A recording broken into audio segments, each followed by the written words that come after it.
Hello viewers, আসসালামু আলাইকুম। আশা করি আপনারা ভালো আছেন।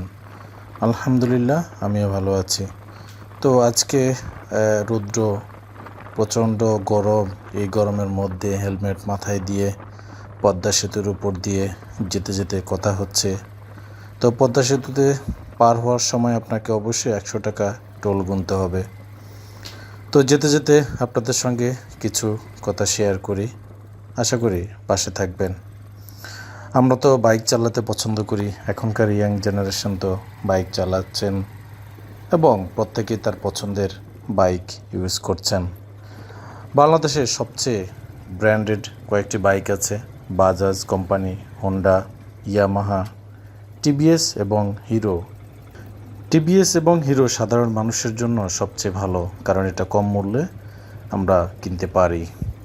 তো যাই হোক, ইয়াং জেনারেশন আপনার দামি বাইকের কথা চিন্তা করলেই কিন্তু তারা বাজাজ কিংবা ইয়ামাহা এই সকল বাইকগুলোই তাদের প্রথমে মাথায় আসে।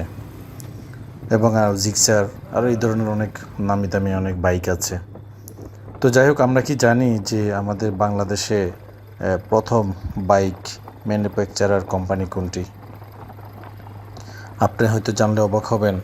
ওয়ালটন কিন্তু বাংলাদেশের ইলেকট্রনিক্স বলেন, এই যে ট্রান্সপোর্টের, এই যে মোটরসাইকেল বলেন, বিশাল একটা ইন্ডাস্ট্রি গড়ে উঠেছে ওয়ালটন। তো ওয়ালটন হলো বাংলাদেশে প্রথম মোটরসাইকেল উৎপাদনকারী প্রতিষ্ঠান।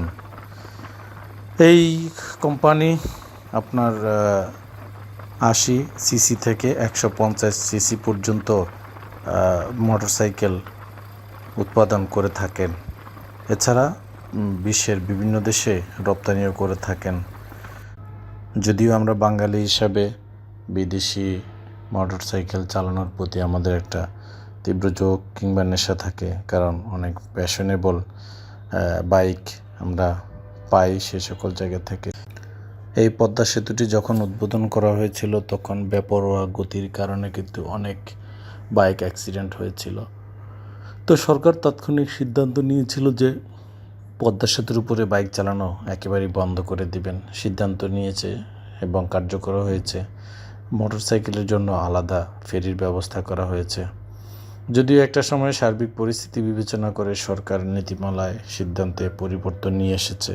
পরবর্তীতে বাইকের জন্য আলাদা একটি লেন করে দিয়েছেন, যেন বাইকও নিরাপদে পদ্মা সেতু পাড়ি দিতে পারে, পদ্মা নদী পাড়ি দিতে পারে।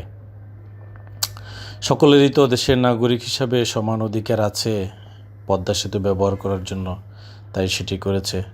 তো যাই হোক, পদ্মা সেতুর উপর দিয়ে যান বা যেখান দিয়ে যান, আপনাকে নিয়ম শৃঙ্খলার মধ্যে দিয়ে বাইক চালাতে হবে।